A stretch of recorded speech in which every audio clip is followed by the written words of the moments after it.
Hello दोस्तों, कैसे हो आप सब। Welcome to my YouTube channel. दोस्तों, आज 6 सितंबर है और ग्रुप डी का एग्ज़ाम जो हो रहा है उसका फर्स्ट शिफ्ट का एग्ज़ाम अभी ख़त्म हो चुका है। तो चलिए अभी हम लोग फर्स्ट शिफ्ट का रिव्यू करते हैं।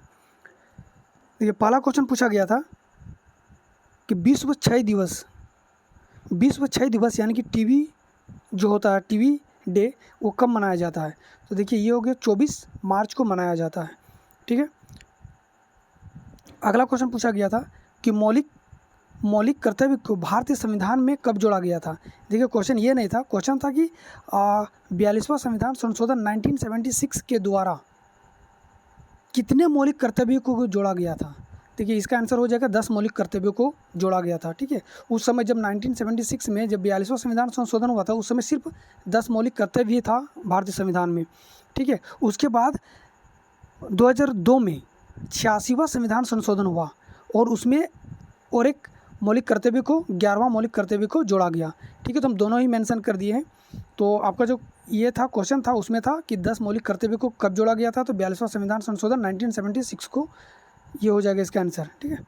अगला क्वेश्चन आया था कि अशोक मेहता समिति से क्वेश्चन पूछा गया था कि अशोक मेहता समिति आखिर है क्या चीज़। तो देखिए अशोक मेहता समिति जो है, अशोक मेहता समिति का गठन दिसंबर 1977 ईस्वी में अशोक मेहता की अध्यक्षता में किया गया। बलवंत राय मेहता समिति की सिफारिशों के आधार पर स्थापित पंचायती राज व्यवस्था में कई कमियां थी। ठीक है, कुछ कमियां इसमें आ गई थी। इसी कमियों को दूर करने के लिए अशोक मेहता समिति का गठन किया गया था। ठीक है। तो अशोक मेहता समिति का क्यों गठन किया गया था, तो जो बलवंत राय मेहता समिति में जो कमियां आ गई थी पंचायती राज व्यवस्था में, उसी को दूर करने के लिए अशोक मेहता समिति का गठन किया गया था।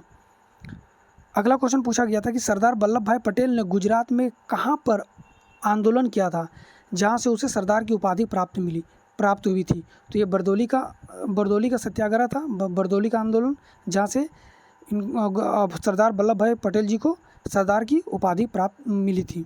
ठीक है। अगला क्वेश्चन था कि प्लास्टर ऑफ पेरिस का रासायनिक नाम क्या है। देखिए प्लास्टर ऑफ पेरिस का रासायनिक नाम है कैल्शियम सल्फेट हेमीहाइड्रेट, और इसका जो अगर फॉर्मूला होगा तो CaSO4 हाफ H2O हो जाएगा इसका केमिकल फार्मूला। अगला क्वेश्चन पूछा गया था कि आवर्त सारणी में कितने तत्व हैं। देखिए क्वेश्चन इस तरह से एग्जैक्टली इस तरह से पूछा गया था कि आवर्त सारणी में कितने तत्व हैं, कितने तत्वों को खोजा गया, यानी कि कितने तत्व नेचुरल है जिसको खोजा गया है। ठीक है, नेचुरल है, और कितने तत्व कृत्रिम है यानी कि मैनमेड है। ठीक है, मैनमेड है।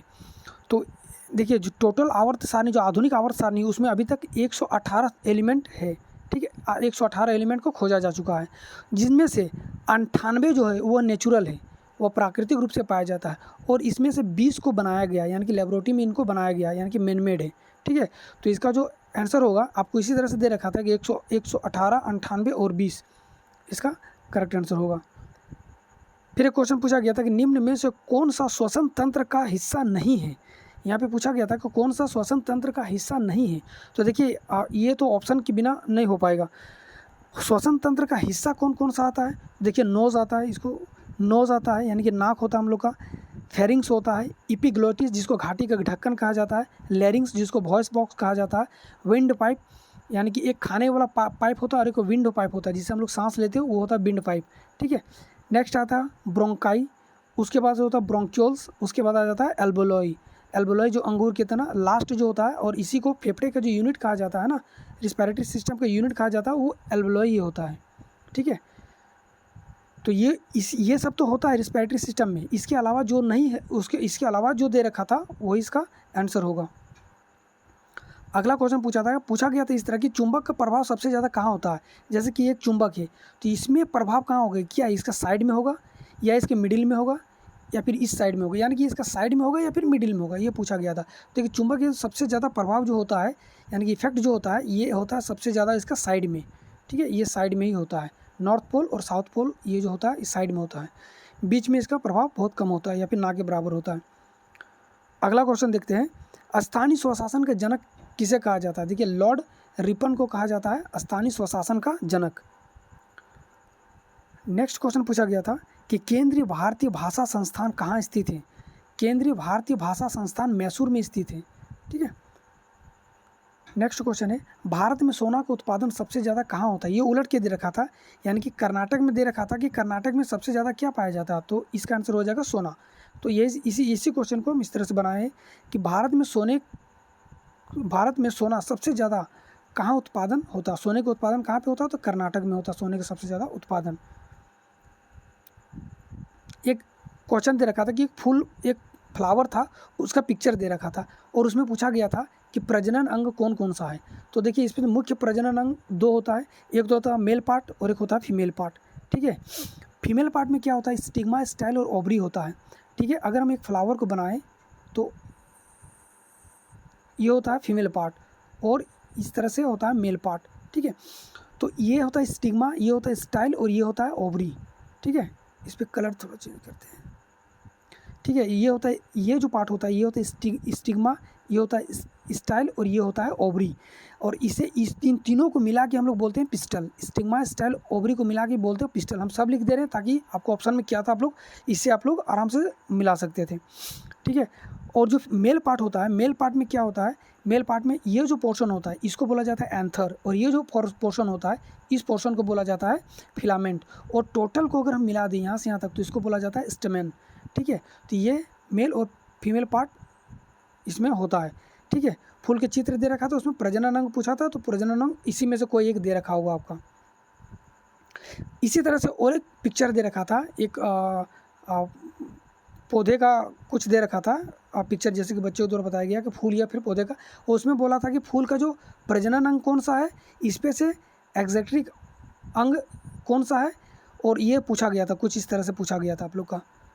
ठीक है, तो अगला क्वेश्चन है कि सिगरेट पीने से शरीर का कौन सा अंग, सिगरेट पीने से शरीर का कौन सा अंग खराब हो जाता है? देखिए सिगरेट पीने से शरीर का कौन सा अंग खराब होता है? तो फेफड़ा, सिगरेट पीने से फेफड़ा खराब होता है। ठीक है, आईपीएल का 15वां संस्करण किस वर्ष खेला गया? इसी तरह से क्वेश्चन आया था आप लोग का, किस वर्ष खेला गया या फिर खेला जाएगा? तो देखिए 2022 में 15वां संस्करण हुआ था आईपीएल का। एक क्वेश्चन खेल से ही पूछा गया था कि पीआर श्रीजेश भारतीय हॉकी टीम में क्या है? मतलब भारतीय हॉकी टीम में कहाँ से खेलते हैं? ये क्षेत्र रक्षक है या फिर गोलकीपर है या फिर हिटर है? ये कहाँ से है? तो ये जो होता है ये गोलकीपर है। ठीक है, और ये पूछा गया था शायद आपका ओलंपिक से रिलेटेड करके पूछा गया था ये क्वेश्चन को कि पीआर श्रीजेश ओलंपिक में कहाँ, मतलब जो भारतीय टीम के हॉकी टीम में थे वो कहाँ से खेलते थे भारतीय टीम में? तो ये गोलकीपर है। ठीक है, एक आया था दर्पण का सूत्र। तो दर्पण सूत्र हम लोग को मालूम है 1/f इक्वल टू क्या हो जाता है? 1/v plus 1/u। अगर यहीं पे अगर आपको लेंस सूत्र पूछ देगा तो 1/f equal to 1/v minus 1/u हो जाएगा, ये हो जाएगा लेंस फार्मूला। ठीक है, तो आपको दर्पण सूत्र पूछा था तो 1/f equal to 1/v plus 1/u हो जाएगा इसका आंसर। देखिए इसी तरह से दर्पण से ओम्स का नियम से ये काफ़ी क्वेश्चन आ रहा है और ये रिएक्शन से भी आ रहा है कि रिएक्शन को आपको कुछ रिएक्शन दे रहा है और उसमें से बोला जा रहा है कि आपको इस रिएक्शन को बैलेंस करना है। फिर एक रिएक्शन दे रहा है, बोला था कि इसमें ऑक्सीकरण हो रहा है या फिर अवकरण हो रहा है। फिर इस तरह से रिएक्शन दे रहा है, पूछ देगा आपको कि इसमें कौन सा हो रहा है, इसमें द्विविस्थापन हो रहा है या फिर एक बार विस्थापन हो रहा है या फिर किस तरह का ये रिएक्शन है, ये पूछा जा रहा है। तो ये सब आप लोग करके जाइएगा, ये क्वेश्चन बहुत ज़्यादा पूछा जा रहा है। देखिए एक उड़ीसा का महत्व, एक महोत्सव पूछा गया था, तो एग्जैक्टली ऑप्शन इसका नहीं मिल पाया। उड़ीसा का महोत्सव, बहुत सारा उड़ीसा में महोत्सव मनाया जाता है, उनमें से एक कोई दे रखा था। फिर एक क्वेश्चन आया था ऋग्वेद से आप लोग का, ऋग्वेद का भी क्वेश्चन बच्चों द्वारा नहीं बता पाया गया। तो गैस ये आज का इतना ही क्वेश्चन मुझे मिला है। वीडियो कैसा लगा आप लोग ज़रूर बताइएगा। अगर अच्छा लगा तो प्लीज़ वीडियो को लाइक कीजिएगा, शेयर कीजिएगा और चैनल को सब्सक्राइब कर लीजिएगा। वीडियो देखने के लिए थैंक यू। तब तक के लिए जय हिंद, जय भारत।